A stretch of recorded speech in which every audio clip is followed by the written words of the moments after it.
আমাকে দিয়েই যা, বেশ করে দে।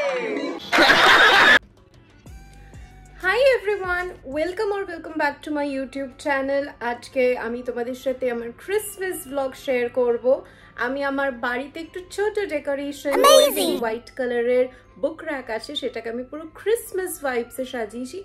এই পুরো ডেকোরেশনটাই আমি 24 ডিসেম্বরে কমপ্লিট করে নিয়েছিলাম, যাতে আমার রুমটা থেকে একদম ক্রিসমাসি ভাইবস আসে। এই গোল্ডেন ক্রিসমাস অর্নামেন্টসগুলো আমার 15 রুপিস ইচ পড়েছিল, আর তার সাথে আমি একটা ক্রিসমাস রিথ নিয়েছিলাম। এই রিথটা 80 রুপিস পড়েছিল, আর ক্রিসমাস বেলটা আমার পড়েছে 180 রুপিস।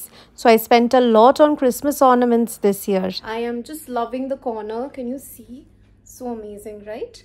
আজকে আমি যাচ্ছি একটা সুন্দর জায়গায়, which is called the Saint Bartholomew's Church. এটা ব্যারাকপুরের পার্ক রোডে রয়েছে, অ্যান্ড সেই চার্চটা ঘুরবো এবং তার পাশে ডগলাস এবং অ্যাসেম্বলি অফ ক্রাইস্ট স্কুলগুলো ঘুরবো। সেগুলো অসাধারণ সুন্দরভাবে সাজায়, সবটা তোমাদের সাথে শেয়ার করবো। So stay tuned. তাড়াতাড়ি করে তোমাদেরকে আমার আউটফিট চেকস দিয়ে নেই, তারপরে আমি আমার ফ্রেন্ডসদের সাথে দেখা করাবো। ফার্স্টে রয়েছে স্নেহা, যে একটা প্রিটি বিউটিফুল ব্ল্যাক ড্রেসে এসেছিল, আর আমার ফ্রেন্ড রাজদীপ। আমার আর স্নেহার একটা ক্রিসমাস রিচুয়াল আছে। প্রতি বছর আমরা উইয়ার্ড ক্রিসমাস হেয়ার ব্যান্ডস পরে চার্চ শপিংয়ে বেরোই।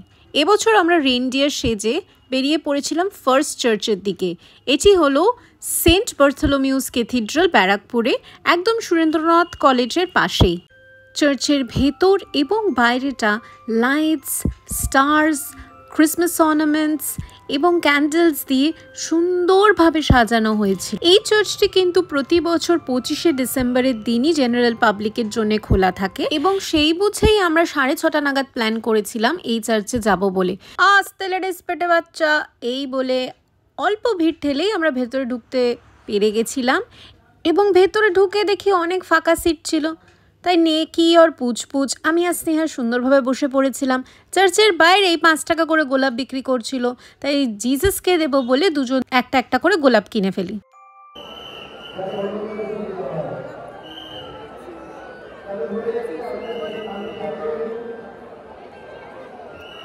ভালো করে জিসাসের কাছে প্রে করে শান্তি মতো জিসাসকে গোলাপটা দিয়ে আমরা ওখান থেকে বেরিয়ে এবারে চার্চের ব্যাকইয়ার্ডটা ঘুরি। চার্চের ব্যাকইয়ার্ডটা ঘুরতে ঘুরতে মাথায় এলো যে দুর্গাপুজোতে যেরকম খিচুড়ি ভোগ দেওয়া হয়, ক্রিসমাসেও সেরকম কোনো ভোগ দিলে বেশ মনটা ভালো লাগতো, পেটটারও ভালো লাগতো। যাই হোক, আচ্ছা, আমরা যতই বড় হয়ে যাই না কেন, স্যান্টাকে কিন্তু সবাই আমরা ইকুয়ালি ভালোবাসি। আর এই বছর ভগবান আমাকে রিয়েল স্যান্টার দর্শন করায়। টাডা, এই হলো আমার রিয়েল স্যান্টা। স্যান্টাকে দেখার পরে আর একটা মিনিটও আমরা ওয়েস্ট করি না, তারপরেই চলে যাই সিধা ফটোশ্যুট করতে। এখানে অলরেডি অনেক নিবানিবিরা বিভিন্ন পোজে ফটোশ্যুট করছিল, তো আমি আর স্নেহাও কেন বাদ যাই, আমরাও 2-4টে ফটো তুলেই ফেলি। এবারে আমাদের ফার্স্ট চার্চ দেখা হয়ে গেছে, এবারে আমরা যাব ক্রিসমাস সেকেন্ড। ব্যাকগ্রাউন্ডে লোকে এত গালাগাল দিচ্ছিল যে আমার বাধ্য হয়ে মিউট করতে হলো। এবারে আমাদের হাঁটা পথ, হেঁটে 5 থেকে 10 মিনিট লাগবে আমাদের নেক্সট স্পট পৌঁছাতে। এইরকম হ্যাঁ হয়েছে, লাভ রিঅ্যাক্ট, সবাই লাভ রিঅ্যাক্ট করে দাও দোস্ত। Start. Last Christmas I gave you my heart, the very next day you gave it away. তারপরে আমি জানি না। ओके, सिचुएशनशिप्स बेकार है भैया, मैं तो टूट गया। ফাইনালি হাঁটতে হাঁটতে আমরা পৌঁছে যাই আমাদের second destination, assembly of Christ school. এটি একটি খ্রিস্টান স্কুল, তাই এর ভেতরটাও সুন্দরভাবে সাজানো হয়, যেরকম দেখতে পাচ্ছ। Beautiful lights and beautiful decoration, Christmas tree থেকে শুরু করে ডেকোরেশন থেকে সব অসাধারণ ছিল। আর তারপরে দেখতে পেয়ে গেছিলাম আমরাই ডিস্কো বলটাকে। ডিস্কো বল দেখে তো আমরা স্নেহার এক্সাইটমেন্ট আনাদার লেভেলে পৌঁছে গেছিলো, তাই আমরা বাধ্য হয়ে জিঙ্গল বেলসে নাচতে শুরু করে দিয়েছিলাম। কিছু লোক যেতে যেতে বললো, ইয়ে দেখো বেল কা সিঙ্গা, বেল কা সিঙ্গা। Still uneducated about reindeers, so it's okay. I forgive them. I forgive them. Rudolph the red rose reindeer শুনলে কিন্তু খুব দুঃখ পাবে যে তাকে কিন্তু বেলের সাথে কম্পেয়ার করা হয়েছে। যাই হোক, students of this school have worked so hard. Look at this Christmas tree and all the decorations that they have done. কি অসাধারণ সুন্দরভাবে সাজানো হয়েছিল। I just loved it. আমি মাঝখানে রাস্তা হারিয়ে গিয়ে গোল গোল ঘুরতে শুরু করেছিলাম, বাট ফাইনালি আমি রাস্তা পেয়ে গেছি এবং হাঁটতে হাঁটতে পৌঁছে গেছিলাম ওদের মেন ক্রিসমাস ট্রিটাতে। এই মেন ক্রিসমাস ট্রিটা প্রায় 20 থেকে 25 ফুট লম্বা ছিল এবং স্কুলের মাঝখানে মেন সেন্ট্রাল অ্যাট্রাকশন ছিল। আচ্ছা, ক্রিসমাস ট্রি বলতে আমার মনে পড়লো, আমি এবছর ট্রাই করেছি একটা ইউনিক কেক, সেটা হলো নলেন গুড়ের কেক। নলেন গুড়ের রসগোল্লার আমি খুব বড় ফ্যান। তোমরা জানাও কমেন্ট সেকশনে তোমার ক্রিসমাসের ফেভারিট টাইপের কেক কী? টুটি ফ্রুটি কেক, কি ড্রাই ফ্রুট কেক, কি এগলেস কেক, নাকি চকলেট কেক? অনেকক্ষণে ক্রিসমাস ট্রিটার সামনে টাইম স্পেন্ড করার পর এবং এই বিউটিফুল রোজ প্লান্টেশনগুলো দেখার পর আমরা বেরিয়ে যাই আমাদের থার্ড ডেস্টিনেশনের দিকে। থার্ড ডেস্টিনেশনটাও একটা খ্রিশ্চান স্কুল, যেটার নাম হলো ডগলাস মেমোরিয়াল স্কুল। প্রতি বছর এই স্কুলের ক্রিসমাস কার্নিভালে কিন্তু ভালো ভিড় দেখতে পাওয়া যায়, মাঝে মাঝে লম্বা লাইনও পড়ে যায়। এই স্কুলের কারেন্ট স্টুডেন্টস এবং প্রাক্তন ছাত্রছাত্রীরা মিলে আয়োজন করে একটি আর্ট এক্সিবিশন। এই সুন্দর ক্রিসমাস ডেকোরেশনটার পরে সোজা আমরা চলে যাই সেই আর্ট এক্সিবিশনটাই দেখতে। এই হলওয়েটা জুড়ে পুরোটাই রয়েছে অসাধারণ artworks. Look at the creativity, it is so mesmerizing. Loved each and every artwork at a display. এই আর্টওয়ার্কগুলো কত সময় লেগেছে এক একটা স্টুডেন্টের বানাতে। Really appreciate the hard work that they have put in to make this event such a big success. শুধু আর্টওয়ার্কই না, এখানে ছিল প্যারিসের বিভিন্ন মিনিয়েচার মডেলস, যেগুলো খুব সুন্দরভাবে ওরা তুলে ধরেছিল। সোজা হেঁটে আমরা বেরিয়ে গেলাম মেন বিল্ডিংয়ের দিকে। মেন বিল্ডিংটাও অসাধারণ সুন্দরভাবে সাজিয়েছিল, লাইটস উইথ ক্রিসমাস স্টার্স, বলস, এভরিথিং লুকড সো ম্যাজিক্যাল। তারপরে আমরা চলে গেছিলাম আমাদের favourite section, which is flowers. I absolutely love flowers and এই স্কুলে প্রতি বছর ফ্লাওয়ার এক্সিবিশন হয়। দেখতেই পাচ্ছ কত রেয়ার কালার্স এবং রেয়ার ব্রিডের গোলাপ এখানে রাখা হয়। এই গাছটাতে অন্তত 50টা গোলাপ ফুটে আছে। Just think about the effort, যে এই এক একটা গাছ তৈরি করতে কতটা এফর্ট লেগেছে। Look at these lovely Dalia's. And তারপরে এই স্কুলের সেন্ট্রাল পজিশনে রয়েছে এদের ক্রিসমাস ট্রি। এদের ক্রিসমাস ট্রিটাও প্রায় 20 ফুট লম্বা, সুন্দরভাবে সাজানো, দেখতে পাচ্ছ স্নোম্যান রয়েছে। And it will give you all the Christmas vibes that you are looking for.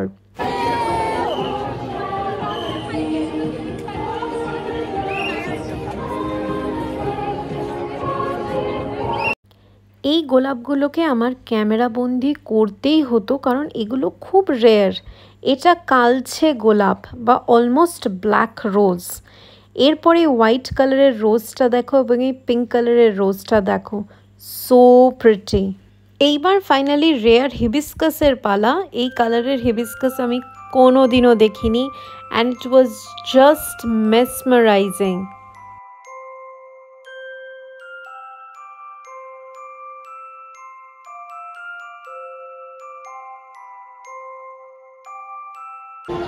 It's food and I'm a fool. FOOL.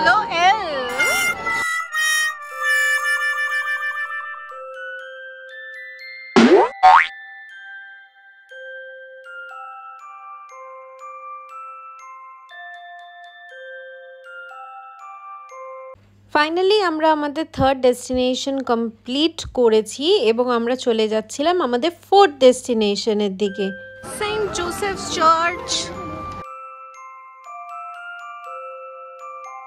রাত যত বাড়ছিল ভিড়ও কিন্তু ততটাই বাড়ছিল।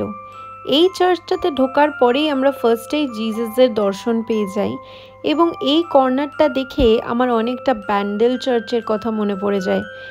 কমেন্টসে আমায় জানাও তোমরা কে কে ব্যান্ডেল চার্চ ঘুরতে গেছো।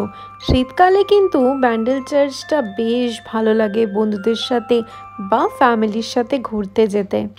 দেখো কি সুন্দরভাবে এই জোসেফ চার্চটা সাজানো হয়েছে, ঠিক অনেকটা বেথলেহেমের সিচুয়েশন তৈরি করেছে এরা, এবং অনেক অনেক আর্টওয়ার্ক ছিল এখানেও ডিসপ্লেতে। তারপরে আমি ভেতরটায় চলে যাই ডাইরেক্টলি জিজাসের দর্শন করতে। অনেকটা সময় প্রায় ওই চার্চে বসে কাটানোর পর ফাইনালি আমরা ডিসাইড করলাম এবার স্টেশনের দিকে রওনা হব। চার্চটা কিন্তু অসাধারণ সুন্দর লেগেছে আমার। অনেক ভক্তরা এসেছিল, প্রে করছিল, গোলাপ দিচ্ছিল, এবং এটা দেখে কিন্তু সত্যিকারের মনটা ভরে যায় এবং ভালো লাগে।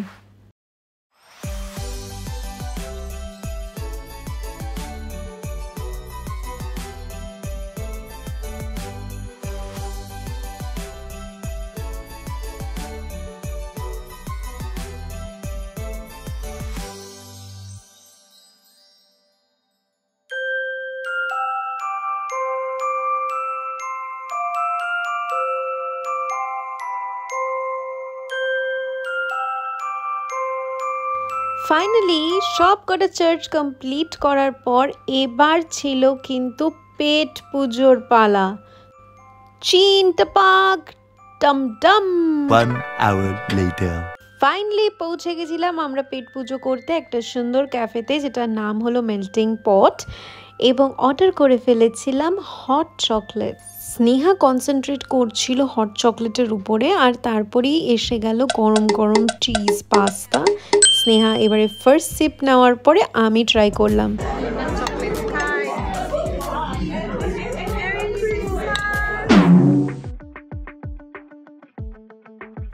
দাঁতে লেগে চকলেটটা আমাকে অনেকটা এক্সরসিস্টের ভূতের মতনই লাগছিল, বাট চকলেটটা অসাধারণ খেতে ছিল, মন প্রাণ ভরে গেছিল, এবং গরম গরম পাস্তা, ও মাই গড সো অ্যামেজিং। পেট পুজো তো দিল। আই হোপ তোমাদের এই ভিডিওটা খুব ভালো লেগেছে। যাওয়ার আগে ছোট্ট করে সাবস্ক্রাইব বাটনটাকে প্রেস করে যাও, যাতে তোমরা নেক্সট টাইম আমি যখন ব্লগ আপলোড করব সেটা মিস না করে থাকো। আবার দেখা হবে। So bye, take care, love you all.